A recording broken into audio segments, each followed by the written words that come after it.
At the beginning of this year, I read two books, Essentialism by Greg McKeown and 7 Habits of Highly Effective People by Stephen R. Covey. Covey? I'm going to go with Covey.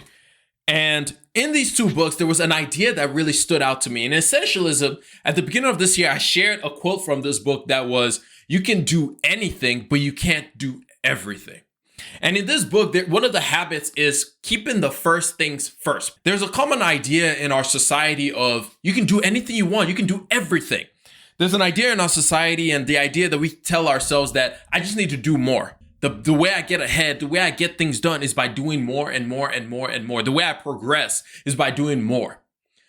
But maybe the best thing we can probably and possibly do for ourselves, the most impactful thing that we can do for ourselves is not more, but actually to do less.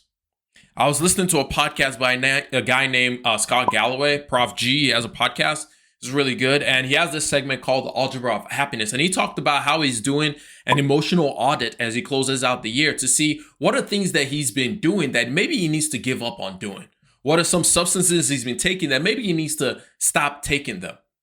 And that made me think about just my life and just us in general. And it reminded me of these books that I read earlier this year. And I thought I got the idea of this book, but when he said it, something clicked in my mind. So in this book, there's a diagram that is drawn out. There's a Venn diagram that's drawn out. On one side, it has things that you can control. On the other side, it has things that matter. And it draws this Venn diagram that overlaps a little bit in the middle, where is the area that you need to focus on, which is things that you can control and things that matter. In this book, 7 Habits of Highly Effective People, there's a quadrant that it draws out. And I'm going to share both of these things on the screen. If you're listening to this on YouTube, if you're not, I'm going to do my best to describe it. But in the book, 7 Habits of Highly Effective People, it has a quadrant where it talks about how to manage your time and how to manage your life, essentially. It basically breaks it down into 4 different categories. It has things that are important and not important on your y-axis. And then it has things that are urgent and not urgent on your x-axis. And it breaks it down into 4 different quadrants. The first quadrant are things that are urgent and important. The second quadrant are things that are not urgent, but are important. The third quadrant is things that are urgent, but they're not important. And then finally, the fourth quadrant is things that are not urgent and things that are not important.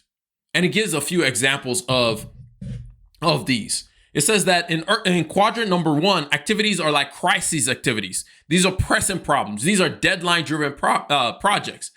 And activities for quadrant number 2, these are things like prevention that you can take care of.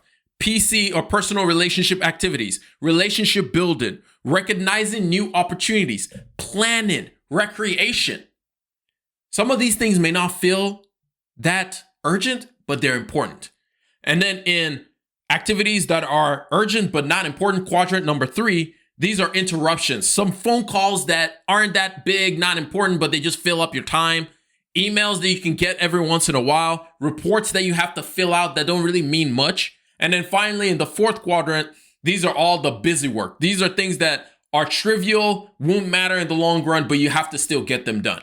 And in the book, it talks about focusing your energy on quadrant number 2. These are things that may not be urgent, or actually they're not urgent, but they're very important. They're not urgent, but they're very important. But what we end up doing a lot of the time is focusing on quadrant number 1. We focus a lot of our energy in that first quadrant, things that are urgent and things that are important. So this is why we feel like we're always running around like with a fire on our head. Like we feel like we never have enough time. We feel like things are always happening. There's always something going on. There's always something for us to do. There's always somebody calling our phone. There's always some place that we have to be because we're so focused on all the things that are important and urgent, and we never get the time to relax, to think, to plan, which is where it goes into quadrant number 2, the things that actually will take care of everything else. Because if we can take time, if we can set time apart to be able to plan things out, to be able to decide what's going to happen, to be able to just think for a minute, a lot of the things in quadrant number 1 kind of falls away. And it's the same way with the example of Greg McKeown's circles. We focus so much of our energy on things that we can't control or things that don't matter.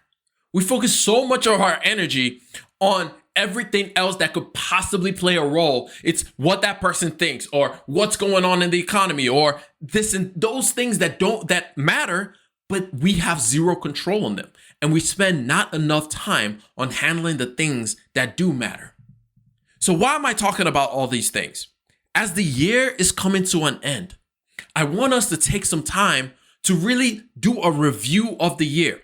What are some things we've been doing that are not necessarily serving us? I talked about this a little bit 2 weeks ago in the episode for us to just do a review of the year.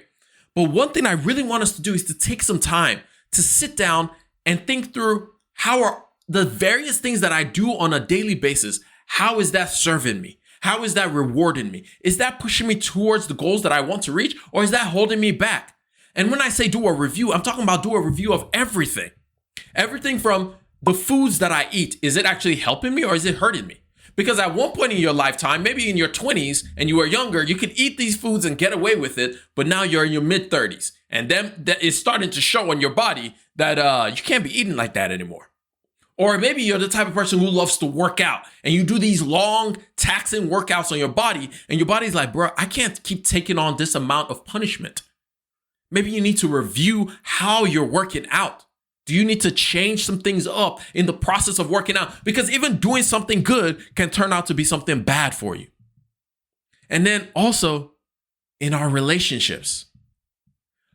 Some relationships, some friendships, and these are optional relationships that we have, friendships that we have, people that we've added onto our life, in our lives, acquaintances that we've added to our lives. Maybe we need to take a review and say, is the juice worth the squeeze? Is it every time this person calls my phone call, am I like, I really don't want to talk to this person? So maybe that relationship needs to go on pause. For some of us, we've added so many friendships. We're just the type of person who keeps on adding and adding and adding. And now we always feel torn. We always feel like, oh my gosh, that person is telling me to do this. And that person is inviting me for that thing. And you feel like I have to be everywhere for everybody. And as Jalen Rose once said, if I had to do everything that everybody told me to do, I would go crazy. And for a lot of us, we are driving ourselves crazy by trying to keep some relationships that really we need to let go of. A lot of us think like, because I've had these friendships for so long, I have to continue having these friendships. That is not true. Time is not a good enough answer for why some relationships need to keep going. Some of us need to let some relationships go. And when it comes to our finances, some of us need to really look at the second job that I have. Is it actually worth it? I took this second job so I could pay off my debt. And now I've paid off my debt. But I'm still doing it because, what's an extra $100? It's nice. So we keep doing it when really we need to stop doing it and start focusing on some bigger stuff. We need to reprioritize ourselves to our main job, our main career, because that gives us a bigger bang for buck. For some of us, we try starting businesses. And we keep doing the processes of those businesses when really we need to let it go so we can make room for something that might be better for us. We need to let those businesses die so that we can turn the page and look for what is actually going to be the best thing for us to do. So as the year is coming to an end, don't just think about what are my goals for the new year. Also think about what are some of the things that I'm doing that no longer serves me. And think about it in every area of your life, from the food that you eat, from the substances that you consume, from the relationships that you have, from the jobs that you take on. Really think about what are the things that are priorities in my life that I need to focus in on. What are the things that actually matter that I need to spend my time focused on? As we close out this year, we really need to take some time to think through these things. Because if we don't, we will remain in the same place, always feeling like we don't have enough time to do the things that we actually want to do. Always feeling that I'm not moving forward in the direction that I want to go in. So really take some time, because maybe in the new year, the best decision you make is not what you do, is what you choose not to do. But anyway, that's all I got for y'all. I hope y'all learned one, maybe two things out of this entire podcast. And if you did, share this thing with one person that you love, one person that you hate, and one person you're just kind of like, about. And by that time, you would have shared it with every single person that you know. But it's been your boy Kelechi. I'm going to catch y'all up in the next one. Remember, generosity is always greater than greed. God bless each and every single one of y'all. And I'm out. Peace. Whoosh.